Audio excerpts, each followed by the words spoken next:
আজকে কিন্তু অনেক রোদ ছিল বাইরে, আর এত গরম পড়েছে। এই গরমে কেন জানি ঝাল ঝাল ভর্তা খেতে ইচ্ছে করছিল। তাই আজকে ডিসিশন নিয়ে নিলাম কি কি রান্না করব।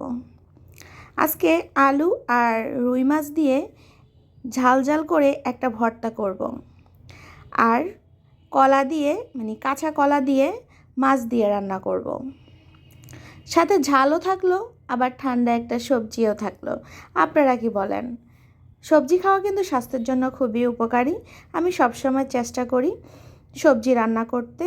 মাছ মাংসর সাথে সবজিটাও কিন্তু প্রতিটা মানুষের খাওয়া দরকার। আমি চেষ্টা করি আমার বাচ্চাদেরকে সবজি খাওয়াতে। আসসালামু আলাইকুম, কেমন আছেন সবাই? আশা করি সবাই ভালো আছেন। আমি আয়েশা, ইজি লাইফস্টাইল চ্যানেল থেকে আপনাদের সবাইকে জানাচ্ছি আমার চ্যানেলে স্বাগত। আপনারা সবাই আমার ভিডিও দেখবেন এবং সুন্দর সুন্দর কমেন্ট করবেন, আর ভিডিওর শুরুতে একটা লাইক দিয়ে ভিডিওটা শুরু করতে পারেন। আর যদি বেশি ভালো লেগে যায় তাহলে সাবস্ক্রাইব করে পাশে থাকতে পারেন। আপনাদের সুন্দর সুন্দর মতামত আমাদেরকে জানাতে পারেন। আপনি যদি সব কিছু গুছিয়ে রান্নার কাজে চলে আসেন তাহলে দেখবেন অতটা সময় লাগে না রান্না করার জন্য। আমি অফ ক্যামেরায় মাছগুলোকে ধুয়ে পরিষ্কার করে নিয়েছি, তারপর লবণ আর হলুদ মাখিয়ে মাছগুলোকে ফ্রাই করার জন্য রেডি করে নিয়েছি। এক পাশে ভাত বসিয়ে দিয়েছি, আরেক পাশে ফ্রাই প্যানে মাছগুলো ভেজে নিচ্ছি। কারণ আজকে একটু মাছের পরিমাণটা বেশি, যেহেতু আমি মাছ দিয়েই দুই রকমের রান্না করব। একটা হচ্ছে ভর্তা করব, আর একটা হচ্ছে মাছ দিয়ে কাঁচা কলা দিয়ে রান্না করব। তাই মাছের পরিমাণটা একটু বেশি এখানে।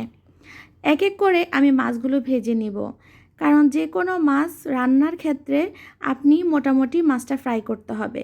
আর যদি শুধু একদম ভাতের সাথে ফ্রাই খান, সেটা একদম মচমচে রাখলেই ভালো লাগে। আর ভর্তার জন্য আমি যে মাছের পিসগুলোতে কাটা কম সেগুলাই বেছে নিচ্ছি, আর বাকিগুলো আমি সবজিতে দিয়ে দেব। যে কোনো কাজ যদি আপনি বুদ্ধি খাটিয়ে করেন তাহলে দেখবেন খুবই ভালো হয়। আর এপাশে আমি ফ্রাই প্যানে মাছ যখন ভাজা হয়ে গেছে তারপর আমি আলুগুলোকে ভেজে নিচ্ছি। এখানে আমি শুধু একটু লবণ দিয়ে দিয়েছি যেন আলুর মধ্যে লবণটা প্রবেশ করতে পারে। অন্য পাশে আমি এখন কাঁচা কলা রান্নাটা করে নিব। আর কাঁচা কলাটা রান্না কিভাবে করছি আপনারা দেখে নিন। আমি প্রথমে পরিমাণ মতো তেল দিয়ে তারপরে পেঁয়াজ কুচি দিয়ে দিয়েছি, তারপর আদা রসুন দিয়ে দিয়েছি। এখন আমার পেঁয়াজটা একটু পুড়ে যাচ্ছিল, তাই আমি পানি দিয়ে দিয়েছি। কারণ এ পর্যায়ে যদি পানি না দেয় তাহলে পেঁয়াজটা একদম পুড়ে যাবে। আর পেঁয়াজের এখন দাম বেশি ভাই, পেঁয়াজ পুড়ে গেলে তো আবার পেঁয়াজ কাটতে হবে। না, পারবো না, যে গরম পড়তেছে। তারপর এখানে আমরা সব সময় কাঁচা কলাতে নারিকেলটা ব্যবহার করি। বিশেষ করে আমার কাছে কেন জানি ভালো লাগে, তাই আমি নারিকেল বাটাটা দিয়ে দিয়েছি। আর এখানে লবণ, হলুদের গুঁড়া, মরিচের গুঁড়া, ধনিয়ার গুঁড়া, জিরার গুঁড়া দিয়ে আমি মশলাটাকে কষিয়ে নিব। আমি সবসময় বলে থাকি মশলাটা যত ভালো কষানো হয় তত ভালো হয় খেতে। আর নারিকেল এখানে একটু ভালো করে কষালে ভালো একটা স্মেল আসে। এই স্মেলটা কিন্তু খুব ভালো লাগে আমার কাছে। আমি মশলাটা যেন পুড়ে না যায় একটু পানি দিয়ে ভালোভাবে কষিয়ে নেব। আজকে এত রোদ ছিল, রোদের পাশাপাশি কিন্তু বাইরে অনেক বাতাস। কিন্তু ভাবছি যখন একটু ভিডিও করে নিব, বাতাসটা বন্ধ হয়ে গেছে।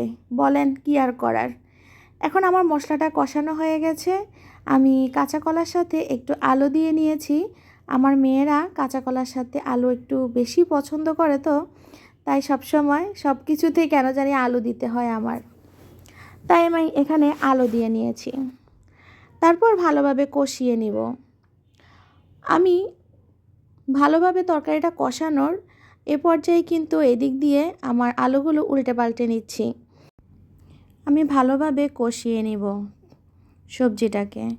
আর এদিকে সবজিটা ভালোভাবে কষতে থাকুক, আমি আলুগুলো উল্টে পাল্টে নিচ্ছি। কারণ আমি আলুর যে মোটা পিসগুলা ওগুলা কিন্তু মাঝখানে দিয়েছি, আর পাতলাগুলা সাইডে দিয়ে দিয়েছি। এটা হচ্ছে একটা টেকনিক, কারণ ভারী জিনিসটা এখানে মাঝখানে দিতে হবে, তাহলে তাড়াতাড়ি সবগুলো একসাথে হয়ে যাবে। আমরা যারা রান্না করি, রান্না করতে পছন্দ করি, তারা কিন্তু কিছু কিছু টেকনিক ফলো করেই এভাবে রান্না করে নেই। এদিকে আমার কলা তরকারিটা কষানো হয়ে গেছে।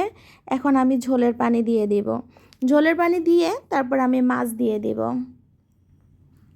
কারণ ঝোলের পানিটা যে দিয়েছি সেটা গরম পানি ছিল, তাই নিমিষেই কিন্তু আমার সবজিটা রান্না হয়ে যাবে। তাই আমি এখন মাছ দিয়ে দিচ্ছি, কারণ আপনি ঝোলের পানি যদি গরম পানিটা দেন তাহলে আপনার রান্না কিন্তু অতটা সময় লাগবে না, খুব অল্প সময়ে রান্নাটা হয়ে যাবে। আর আলুগুলো হয়ে গেছে, আমি আলুগুলো তুলে নিচ্ছি। তারপর এই তেলের মধ্যে আমি শুকনা মরিচগুলো ভেজে নেব। আমি আমার পরিমাণ মতো শুকনা মরিচগুলো দিয়ে দিয়েছি, যতটুকু আমি ঝাল খাবো ততটুকুই দিয়ে দিয়েছি। আর তেলে উঠিয়ে নিব। তারপর হচ্ছে পেঁয়াজ আর রসুনটা আমি একটু পাতলা করে কেটে নিয়েছি, সেগুলো দিয়ে দিব, দিয়ে নাড়াচাড়া করে নেব। যাতে এই গরমের দিনে কিন্তু ভর্তাটা কাঁচা পেঁয়াজ দিয়ে করলে পেঁয়াজটা একটু গন্ধ হয়ে যায় যখন ভর্তাটা আপনি কিছুক্ষণ রাখবেন। এজন্য মানে এভাবে একটু টেলে নিতে পারেন, তাহলে আর কোনো ব্যাড স্মেল হবে না। আর দেখেন আমার ভর্তাটা করাও হয়ে গেছে। ভর্তাটা করানো দেখাতে পারিনি, মেয়ের টিচার চলে এসেছে, তাই ওনার সাথে একটু কথা বলতে হয়েছে। আমি এদিকে আসতে ভর্তাটা করে নিয়েছি আর আপনাদের সাথে একটু শেয়ার করে নিলাম। প্রতিদিন এভাবেই ভিডিও বানাতে হয়। আর এই যে এই ব্যাংকটাতে আমি আর আমার ছোটো মেয়ে সবসময় টাকা রাখি। আমার ব্যাগে যখন টাকা হয়, ওর বাবা যখন টাকা দেয় মেয়েকে স্কুলে আনা নেওয়ার ক্ষেত্রে, ওই টাকাগুলো আমি একটু একটু করে জমিয়ে ওর ব্যাংকে দিয়ে দেই।